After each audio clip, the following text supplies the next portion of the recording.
Hello and welcome to my YouTube channel. My name is Daniella Blechner, aka your book journey mentor, author and founder of a company called Conscious Dreams Publishing. We work with authors from all over the world to help them to get their powerful messages and stories out there in the form of professional books. We provide bespoke publishing and mentoring services to authors who really want to make an impact. Over the last 3.5 years, we have published over 70 books, some of which you can see behind me on this lovely shelf. We've mentored over 190 authors, helping them to develop their skill set in publishing, writing, book promotion, public speaking, social media, and most importantly, confidence. But it wasn't always this way. I have faced so much rejection, so many closed doors, but I'm a firm believer when one door closes, even if another one doesn't open, we must create our own doors and leave it open for other people to walk through and bring uplift as well. I absolutely love what I do. I'm passionate about providing a platform for unseen, unheard authors so that they can educate, inspire, and empower for generations to come. So why did I set up Conscious Dreams Publishing? I believe everyone has a unique story, a unique message, and a unique journey. No one can ever quite share your story, your journey, or your message the way that you can.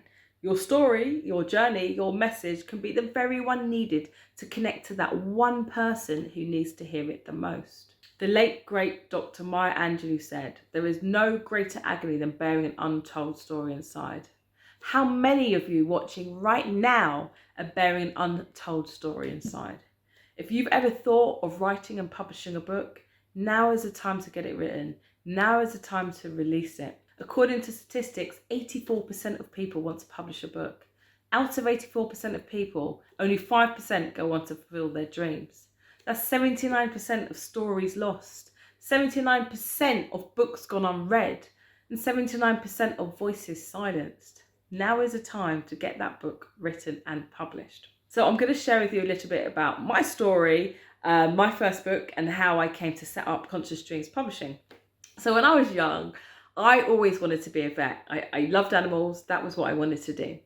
I didn't become a vet. I ended up working with young people, which has its own challenges and rewards. But that was my dream. And I had always said I was going to retire at 40, and then I was going to be a stay-at-home author, and I was going to sit at home and write books all day. Perfect. I didn't retire at 40. I'm self-employed, so I love what I do, and I'm going to continue working until I don't love what I do.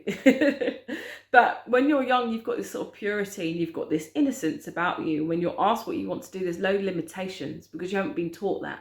You haven't got those restrictions placed upon you, the conditioning or those limiting belief systems or the stereotypes of what you feel somebody who should be in that position or achieving this or people who are successful look like or the backgrounds they come from. You just say what's in your heart because that's what you believe. I love speaking with young people and asking them what they want to be when they're older. I'm an explorer, an astronaut. They can be whatever they want to be. And that was my dream. It wasn't a question. It was, I am going to be an author. I am two of the most powerful words because what you place after them will become your reality. So I always said, I am going to be an author. I was the kind of kid who used to stick bits of paper together to actually create my own books. I actually created a book called Lucille and Teddy's Adventures. And I wrote this age 10 for a 4-year-old that I used to mentor in my school. So as a junior, I was in a junior school, and we got to mentor some of the young kids in reception. And her name was Lucille. I'm not quite sure why I've still got the book, but I did give it to her. But that was something that I poured all my energy into, and I love escaping off to this magical land and creating these different concepts and different forms of magic and these different things that you wouldn't experience in everyday life. So for me, writing was about, escapism. It was about really opening up my mind and being creative and creating worlds where anything could happen. It was limitless. And I absolutely loved that. And I wanted to pass it on. I was the kind of kid who used to tell stories to my sisters till they went to sleep. I think we had a series called The Red Helicopter. Or The Red Aeroplane. I have no idea what happened, but I told the story, a series of stories every night.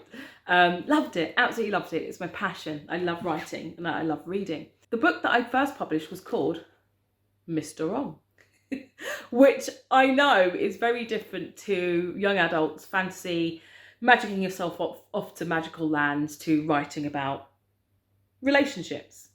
So, what is Mr. Wrong about? It's a collection of stories written by women across the world who've encountered this infamous Mr. Wrong character, but it's also a place to self-discover. There's success stories in there, and there's also stories from men. Do men get a bad rap? Are Mr. Wrongs born, or are they created?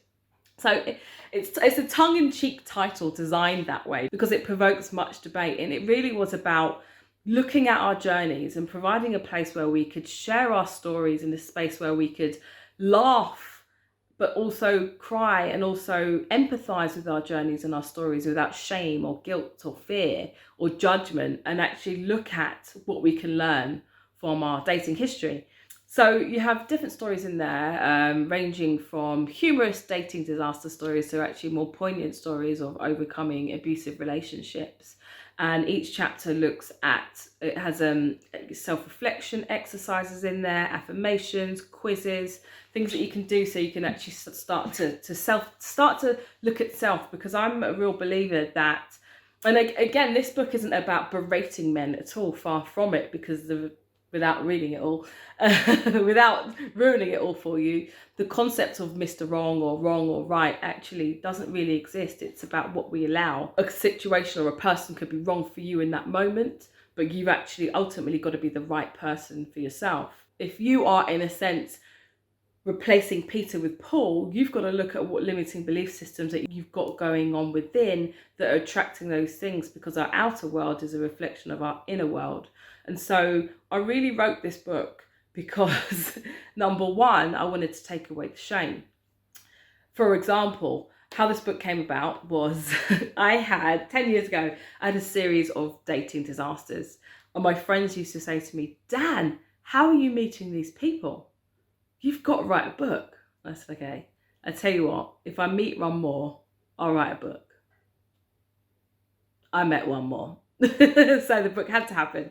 So it started off tongue-in-cheek, created these different Mr. Wrong characters with characteristics. And I set up a blog, and I did a call out to women all over the world. And I said, look, has anyone encountered this sort of man or that sort of man? Or tell me your dating disasters. Tell me your stories. Tell me your relationship stories. Tell me the successes. Tell me what you've learned through them. So before I knew it, I had women from Canada, US, Australia, Jamaica, UK, all over the world sending in their stories and relating and talking for the first time. And it was just really a platform where we could share our stories and to learn from them. What was really beautiful about this was we had a particular lady who shared a very serious story, and she came to all of our book launches. She'd never shared her story before, with her name attached to it. She did have a blog that was anonymous, but she'd never shared her story in that sense. She came to the book launch. She lived way out of London. She was very nervous, but she volunteered to be on the panel where she read her story. She also accompanied us on many different opportunities to share her story on stage, at other events, radio interviews. And she said the more and more she did, she felt herself letting go of part of that story, and also in a position to help other women who felt empowered by hearing her story. And then they began to feel that they could speak up, and they started to lose some of that shame and guilt that they felt, and you felt less alone. And that's really what I wanted to do. I found that a lot of relationship books, especially for women, are very much telling us what to do, what to say, how to behave, how to play games in order to get a man, but nothing that told us how to love ourselves truly, how to understand our values, how to prioritize our needs, wants and desires, even know what our needs, wants and desires are. Nothing that told us about the power of forgiveness, the power of being intentional, the power of visualization. So I wanted to create something that was powerful, where we could use our stories as a platform to learn from, but also have a level of introspection and self-reflection, and to learn through some of what we've experienced in life, and to share that. And that's really what the book was about. There it is. So how did I get it published? What was the journey? The first thing I did was I bought a book called Getting Published by Harry Bingham. Great book. But I decided that I was going to follow it by route, and that wasn't deviating off it. So step one, if you want to get published traditionally, this is what you do. you write a query letter. What is a query letter? So it's like a one-pager about yourself and your book. And then I sent, sometimes I ask for the first 3 chapters, sometimes I ask for the first 10 pages. It's all very different depending on what agent you wanted to get. So a query letter gets sent to an agent along with a sample of your work. I did that. I sent it off, and I know it normally takes between 3 and 6 months sometimes to hear back from an agent. And I sent off all my letters, and I literally stopped writing because I was waiting and waiting and waiting. And then finally, all these letters came back. I say that, I mean 1, you know, and it was a bit more than 1, to be fair, but it was very much the same sort of, you know, response. Excellent writing, very witty, very funny. It's bang on trend right now. Whatever the good things were written down. And then it would say, have you got a marketing plan? Does anyone know who you are? What's your demographic? And so agents now are very different now to how they were before. They very much, a lot of them want you to do the work in terms of, you know, having a marketing plan. What sort of platform do you have? Do you have a following? You know, this was in 2012. I was like, following? I don't know what you mean. I just want to be a creative author. So I didn't have those things. I didn't let it put me off. I continued to write. And then I thought, do you know what? Something about that rejection kind of makes me want to face a little bit more. I don't know why. I did what they tell you not to do, and that is to apply to traditional publishers going directly. And I know for a fact the publishers that I was writing to do not take on unsolicited authors. You have to have an agent to you know, get a publishing deal. But I thought, let me send it off anyway. So I sent off my query letter with my manuscript or a sample of my manuscript, and then I stopped writing. And I waited, and I waited, and I waited. Then 3 or 4 months later, all the letters came back in. Literally, this time I mean 1. Great writing capability, witty, funny. We love what you've got to say. Really quirky, fresh voice. However, we're looking for somebody. We don't take on unsolicited authors. Okay, of course I knew that. I knew it was going to be a rejection. But there's always that tiny part of you that thinks that you might be the rarity, or that one author, they might change their minds. But I had a real awakening at that moment. And that moment was, I wasn't waiting for a response. I was actually waiting for validation. I was waiting for somebody to say to me, Daniella, you're a great writer. Daniella, this story is brilliant. Daniella, we want to publish your book. Daniella, this matters. You matter. And that really struck something with me, because I know that these stories in here, and the stories written by these women and these men as well, are powerful. And I know that because I know the effect that they've had on people who've read them, and the feedback that we've got. You know, they're powerful stories. And I absolutely, by hook or by crook, it wasn't just about me, it's about all these other authors that had, you know, contributed to the book. And by hook or by crook, I was going to honour their stories and make sure that they've been heard. And so I realised all this time I've been waiting to be told that matter.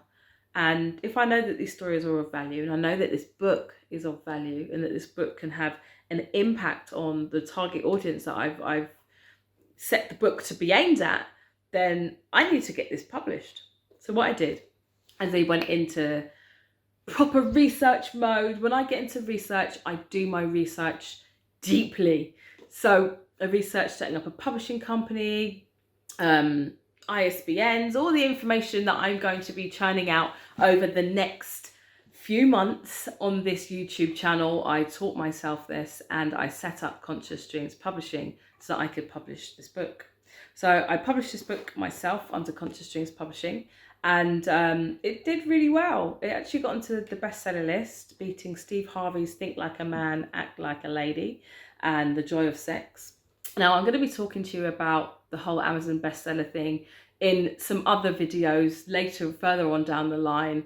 I'm not one of these authors that say, I'm a #1 bestseller for a day. I don't buy into that, but it was a best-selling book, and I was very happy and pretty ecstatic that it passed by Steve Harvey's, and it was in that category the relationship category for quite a sustained period of time in 3 categories. So that will be another video. So I was pleased for that for my first book, and the fact that I didn't really know about bestseller strategy or anything like that. I also got lots of press coverage, radio, TV. I was in the Daily Mail. Not my favourite paper, I've got to admit, but I did get some good coverage. The Voice, Bang Radio, and I was really grateful for that. And before I knew it, I got lots of different opportunities coming to me, speaking engagements, running workshops. After seeing the success of Mr. Wrong, I had lots of women coming to me saying, I've got this story that I've been trying to write for ages. It's been on my laptop for years and I've always wanted to publish a book. You seem to have done really well. How did you do it? And I found myself connecting them with different editors, typesetters, cover designers, and helping them to put the book together, professional people that I know, that I've worked with. And then I started mentoring an author, helping her through the whole publishing process and distribution process and making sure that her book was published professionally. And then I saw how well they did. They were getting speaking engagements, they were running workshops, they were getting their books into bookstores. And suddenly I thought, I've got to make a business out of this. So that's really where Conscious Dreams came about. My love is mentoring. So by profession, I'm a teacher. I work with young people. So my profession is mentoring, and well, it involves some mentoring. So sometimes they mentor me. So my passion is mentoring and literature. So why not fuse the two together and set up Conscious Dreams Publishing? And so I did. And since then, we've gone on to publish over 70 authors. And like I said, I absolutely love what I do. Conscious Dreams Publishing, people say, where did you come up with the name? Well, I'll let you into a little secret. I'll let you into 2. How the name came about was when I was young, I used to dream.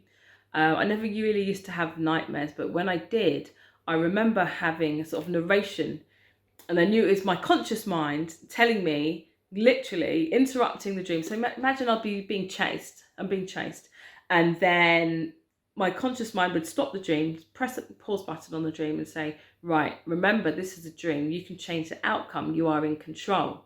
So I would have an option of turning around and befriending the person, sitting, having a conversation, finding some common ground. My life is saved. Or I have an option to run and know that this person's going to disappear. Most of the time I'll turn around and start talking to them, and then we find common ground. It's like, oh, actually, it's okay.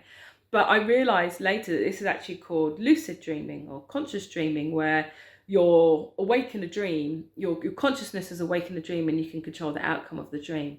And I think that a lot of people dream of publishing a book, but they never make or take those conscious steps or actions or have those conscious thoughts to actually create that outcome. A lot of people have fear around publishing a book, especially when it's your own personal story. And that will be another video looking at the top 3 fears or the top 3 reasons people fail to publish their book. But I think when we really want to achieve something, we need to consciously dream it into existence by putting the desired thought and action behind it. That's number 1. The second reason was when I was 17, I went to Amsterdam, and there was a shop there, and I saw the words Conscious Dreams, and that always stuck in my head.